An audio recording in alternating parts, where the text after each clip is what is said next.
नमस्कार प्रिय दर्शक बंधु मु अमीय रंजन दास स्वागत करछि आपण न्यूयर चैनल सरल ज्योतिष शिक्षा को।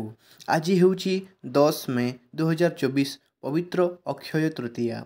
सनातन धर्म बा हिंदू धर्मर गोटे मुख्य दिन हेउछि अक्षय तृतीया एवं एही दिन आमे जहा किछि भलो कार्य करथाउ धर्म कार्य करथाउ तार फल शुभ फल अक्षय रूप आमको मिली थाए। तो आज मुख्य रूप से कह जाए सुना रूपा किणवा ता अति शुभ मना जाए। तो आज दिन में सुना रूपा जहाँ किणुंट ता आपण को विशेष लाभदायक रहिबो। आज दिन में कौन करेंगे कौन करेंगे कौन किणवे और कौन किणिले अशुभ होता है कौन सब रही चलतु जाना। वीडियो को लाइक कर दिंतु, चैनल को सब्सक्राइब कर दिंतु, चलतु आग को बढ़ा। तो आज दिन में अक्षय तृतीया दिन में धर्म कार्यर विशेष शुभ फल मिलता है। आज करा दान पुण्य जप तप पूजा आदि कार्यर अधिक गुण फल मिलता है।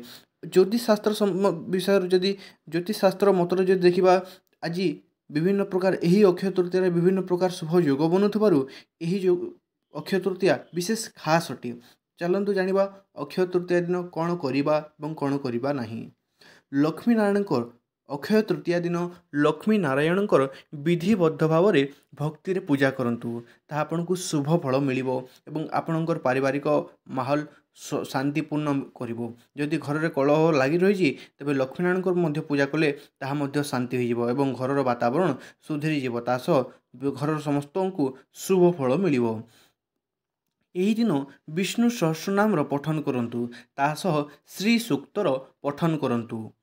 पितृों नाम दान पुण्य करंतु। विशेष पर आम जो देखा आज जहाँ किसी दान पुण्य करुछंती ताहा निश्चित रूप से शुभ फल अधिक कोण परिमाण में देता है। आज जदि घर को किए आसूची मागियापाई ताकू खाली हाथ में पठातु नहीं बा ताकू फेराई दिंतु नहीं। निश्चित रूप बंधुगण आज जहाँ किसी दान पुण्य करुछंती ताहा अक्षय रूप से तार पुण्य तार फल आपन को निश्चित रूप से मिलिबो। आज जदि आपणकर जदि बजेट अच्छी सुना रूपा चांदी आप निश्चित रूप से किणी पारिबे एवं जदि किणी पारु नाहांती एमिति विशेष गुड़े जिनिस अच्छे जहाँकि आपन को शुभ फल देव जहाँकि आनिले आपन को लाभप्रद रही। मुख्य रूप से आज कौन सी प्रकार तामसिक खाद्य खातु नहीं किंबा निशा पानी मद इत्यादि मद मांस खातु नहीं। आज सत्कर्म करंतु कहा मनरे पीड़ा दिंतु नहीं। आज जदि घर को माठिया आणुचंती किंबा पितल तंबार सामग्री आणुछंती ताहा मध्य अधिक शुभ। आम तो जानिले स्वर्ण सुना रूपा जदि आणुछंती ता शुभ किंतु माठिया किंबा पितल किंबा तंबार माठिया आणुछंती किंबा तंबा पितल सामग्री आणुछंती ताहा मध्य आपन को शुभ। आज दिन आम जदि देखा आज दिन अक्षय तृतीया जदि घर को कौड़ी आणुछंती एवं माँ लक्ष्मी ठारे रखी पूजा करुछंती एवं ताकू आपण निजर व्यवसायर तिजोरी रे बाखर तिजोरी रे रखुछंती आपण को धन वृद्धि रे सहाय्य करिथाए। आज जदि पारदर शिवलिंग मध्य घर को आणुचंती ता मध्य शुभ होता है। जदि चाउल धान आपण निजर बजेट अनुसार आपण किनि पारिबे चाउल धान यह मध्य आपण को घर को आनिले ता शुभ मना जाए। जदि घर को शंख मध्य किनिके आणुचंती ता मध्य शुभ। जदि अक्षय तृतीया दिन कौन करिवे नाही। अक्षय तृतीया दिन प्लास्टिक जिनिस बा कला रंगर वस्तु किंबा स्टील रो जिनिस घर को आणंतु नाही ताहा करिबा अशुभ मना जाए। आजिर दिन में तुलसी पत्र को छिंडातु नहीं।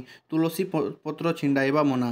बंधुगण आज दिन में घर को सफा सुतरा रखंतु कारण आज दिनटी लक्ष्मी नारायण दिग माँ लक्ष्मी दिनटी तेणुक आज घर को जिते परिष्कार रखिबे सेतिके आपणकर मन संतुष्ट रहिबो सेतिके आपणकर मन खुशी रहिबो एवं माँ लक्ष्मी मध्य आपणको घर को प्रवेश हेबो। जदि घर को अपरिष्कार करछंती तेबे आज दिनटी अशुभ रे कटिबो। बंधुगण आज दिनटी घर को सफा सुतरा रखंतु तासह तामसिक खाद्य खातु नहीं मद मांसर सेवन करंतु नहीं सत्कर्म करंतु सत्य वचन बोलंतु कहा मनरे पीड़ा दिंतु नहीं। बंधुगण आशा करुच्ची बुझीपारे वीडियो को लाइक करंतु चैनल को सब्सक्राइब करंतु पुणी थोड़े देखा नेक्स्ट वीडियो से पर्यंत विदाय दिंतु। धन्यवाद। राधे राधे।